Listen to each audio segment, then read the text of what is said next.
My fiancé declared. Our love is toxic. Choose me or your family. I replied, done.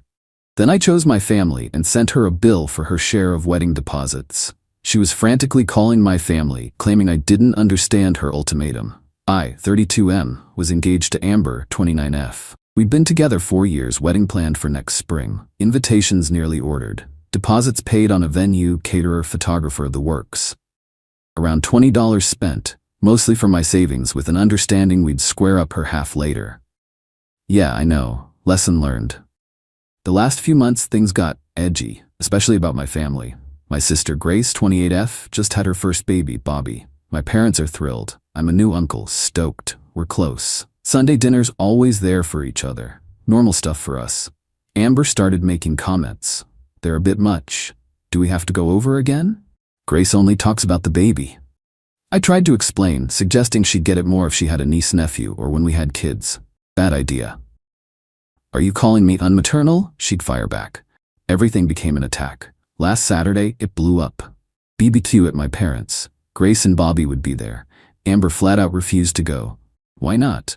Because Logan, I'm sick of your family. They're always there in our business. Our love is toxic because of them. You never choose me, it's them. You need to choose. Me or your family. Her voice was pure acid. My family had only ever been welcoming, even with her moods. Something in me just snapped into place. Calmly. Done, I said. Amber blinked. Done what? You'll tell them to back off? No, Amber, I said. My voice even. We're done. I choose my family. You need to pack. She actually laughed. Logan, don't be dramatic. You don't mean that. You didn't get what I meant. I got it perfectly, I replied. Ultimatum given, choice made, wedding's off, we're over. I walked out, grabbed my keys, drove to my parents. Left her looking stunned, told my family. Mom cried, Dad looked furious. Grace was just sad for me. It stung. Bad. But honestly, there was also this weird wave of relief. Sunday morning, back at the apartment, mine now. She'd taken some stuff, left a lot. Then the texts started. Demanding, confused, then outright angry. Logan, you're overreacting. You can't just cancel a wedding like this. I didn't mean it like that. You were supposed to pick me. Then we'd set boundaries with your family. Nope, that's not how it works. Spent Sunday calling vendors, caterer, photographer, venue. Explained. Sympathy, yes, but contracts are contracts. Deposits, non-refundable. Duh. Monday morning, spreadsheet time. Every wedding expense, $2,350. Her share, $10,175. Emailed her. Wedding cancellation, your share of deposits owed. Attached invoices, highlighted non-refundable bits. Amber, as the wedding is canceled at your instigation, please find attached a summary of non-refundable deposits. I require your share of $10,175 within 14 days. Otherwise, small claims court. Logan. The explosion was instant. My phone went nuts, calls from her, texts, then her mom, Marilyn, her sister, Alexis. Marilyn. Logan, honey, terrible misunderstanding. Amber's a mess. She loves you. You can't bill her for a wedding you canceled. Marilyn, I said. Amber gave an ultimatum. I chose. She ended it. The financial fallout is shared. Alexis. You're a monster, Logan. She's heartbroken and you send a bill? She was just trying to make things stronger. Boundaries are discussed, Alexis. Ultimatums are declarations of war. She declared it. She pays her share of the damages. Amber finally got me on the phone. Crying, yelling, Logan, you didn't understand. I meant we needed to talk about them, not that you actually choose. Why are you doing this? You're supposed to love me, fight for me. You mean throw my family away for you, Amber? No, the bill stands. Pay it or court. Click. Blocked her number and on social media. Now she's blowing up my family's phones, wailing about misunderstandings and cruelty. My family's just hanging up or telling her to talk to me, which she can't, directly. This is just round one. The entitlement is off the charts, but so is my resolve. Choice made. Oh, and Grace sent me a picture of baby Bobby wearing a onesie that says, "My uncle is the best." That definitely helped. Update 1, 2 weeks later. The past fortnight has been an education in peak entitlement and manipulation from Amber and her crew. Thanks for the support on the original post. Good to know I'm not losing it. The 14-day deadline for Amber's $10,175 share of wedding deposits came and went. No payment. Shocker. Instead, I got the Amber Entitlement Power Hour, featuring the failed love bomb. Since she was blocked on my phone, she switched to email. Long, rambling manifestos about her mistake, how wedding stress made her say toxic, I did most of the planning, B2, and how she realizes now family is important, but we needed to be the priority. She'd even consider apologizing to my family if I dropped the ridiculous bill. That's not an apology, honey. Deleted. The flying monkeys. Her mom, Marilyn, and sister Alexis went full attack mode.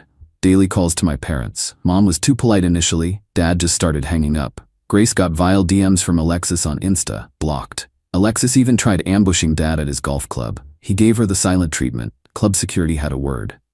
Classy. The mutual friends, gaslight attempt. A few mutuals reached out, clearly fed Amber's sob story. One, Randy, was clearly given an edited version. Dude, Amber's a wreck. Said you just flipped out and canceled everything over nothing. Now you're trying to bankrupt her. I laid out the ultimatum, verbatim. Randy went quiet. Oh, she, skipped that part. You think? The Insta-Victim Tour. Amber's public Instagram became a shrine to her heartbreak and betrayal. Vague, sad-face selfies. Alexis, naturally, was in comments naming me and throwing around terms like abusive narcissist. Screenshot saved. My response? Continued radio silence with Amber and her immediate family. Truth for friends who asked. And the day after the payment deadline, I filed in small claims court. Served her the papers via registered mail to her parents' address, where she's apparently holed up. Filing fees added to the total owed, of course. Then there was her stuff. She'd left a mountain of it. Clothes, shoes, those awful decorative llamas she loved. Her emails, once love bombing failed, became demands. Pack it all, deliver it, or let her come over for a few days to sort it. My one-line email reply, Amber, your belongings will be boxed by my doorstep on Saturday at 2 p.m. You have 30 minutes to collect. Uncollected items will be donated Monday. This is the only available time. Logan. 2 more email outrage from her and Marilyn. Unreasonable. Can't possibly make it. Trying to steal her valuables. It was mostly fast fashion and impulse buys, but whatever. Saturday, 2 p.m. 10 boxes neatly stacked outside. Watched from the window. 2:05 p.m. Alexis pulls up. Glared at the boxes, glared at my window, and started aggressively chucking them into her car. 3 trips, much huffing. Gone by 2:25 p.m. Didn't ring the bell. Perfect. Court date is in 6 weeks. Amber received the summons. About 3 hours after Alexis picked up the boxes, I got a call from an unknown number. It was Marilyn, predictably hysterical and shrieking about court papers and how I was ruining Amber's future. I simply stated, "The matter is now for the courts, Marilyn," and ended the call. Added that number to my block list too. Apparently, accountability equals ruining her future. The audacity is breathtaking. My family's been great. Mom joked we can upgrade our coffee now. It's the little things. I'm actually good. Annoyed but clear-headed. This isn't revenge. It's about facing the music. She wrote the song. I'm just making her listen to the playback. Grace sent another cute pic of Bobby. That kid really has good timing. Update 2. 6 weeks later, court day and the aftermath. This is it, the grand finale. Or at least the final update I plan to write on this saga. It's been a trip. The road to court. The 6 weeks leading to the hearing were more. Just more of everything. Harassment level up. Amber, Marilyn, and Alexis decided that escalating was the key to making me fold. My work email, how AF did they even get that, started getting hit with Amber's emo rants. You're destroying me, I'll never recover. Filtered straight to a documentation folder, unread. Marilyn CC'd HR on an email painting me as unstable and vindictive, and a financial predator. My boss, Leslie, is a legend. I'd given her the short version. She saw the email, rolled her eyes, and told HR it was a personal vendetta, baseless. Died there, but damn, low blow. The lowball negotiation. A week before court, a letter from a lawyer. Definitely not a top-tier firm, more like a 1-800 bad legal vibe. Amber was willing to offer $2,000 as a gesture of goodwill, citing her emotional distress and limited means. Oh, and it demanded I publicly apologize for her trauma. I actually snorted. My lawyer, brief consult for correct wording, sent back. Amount owed, $10,175 plus $155 filing fees equals $10,325. Based on documented, shared liabilities. No apology. See you in court. The 11th hour plea with a side of entitlement. A few days before court, Mom gets a call from Amber's aunt, Lori. Amber equals verge of breakdown. Can't eat, sleep, terrified of court. Lori begs Mom to make Logan see sense.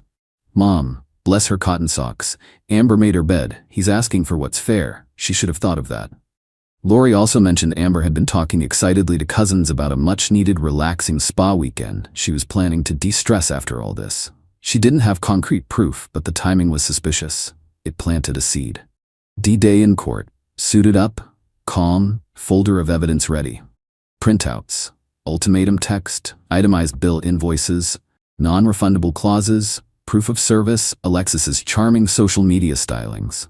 Based on Lori's tip, I also did a quick online search and found the public website for a popular local spa, noting their prices for typical weekend packages. Amber arrived with Marilyn. Amber looked like death warmed over. Marilyn looked ready for war. Our case called. Judge, no nonsense, older woman. I stated my claim simply. Engagement, deposits, ultimatum, choice, cancellation, her share owed. Presented the bill and key invoices. Amber's turn. Few waterworks. Huge misunderstanding. Never meant for him to actually choose. Just needed boundaries. I overreacted. I unilaterally canceled. She shouldn't pay because I called the vendors. Marilyn tried to heckle from the gallery. He's bullying her. Judge gave her a death stare. Ma'am, speak again. You wait outside. Marilyn fumed silently. Judge to Amber. Miss Amber's last name. Did you give Mr. Both an ultimatum? Me or your family? Amber hesitated, glanced at Marilyn, mumbled, yes, but I didn't think. Judge. Yes or no, Miss Name? Amber softly. Yes. Deposits for a wedding you both intended. Yes, but. Clauses non-refundable. Glanced at my docs. Amber looked lost. Her cut-rate lawyer, not present, clearly hadn't prepped her. I presented the email with the bill, showing it was for her share. Judge to Amber. When one party issues an ultimatum directly causing an engagement's dissolution, they typically bear responsibility for shared financial losses. Your ultimatum caused this. You're liable. Then the pièce de résistance. Judge asked Amber about her financial situation, as Amber had claimed limited means in her lawyer's letter. Amber whined about her modest salary.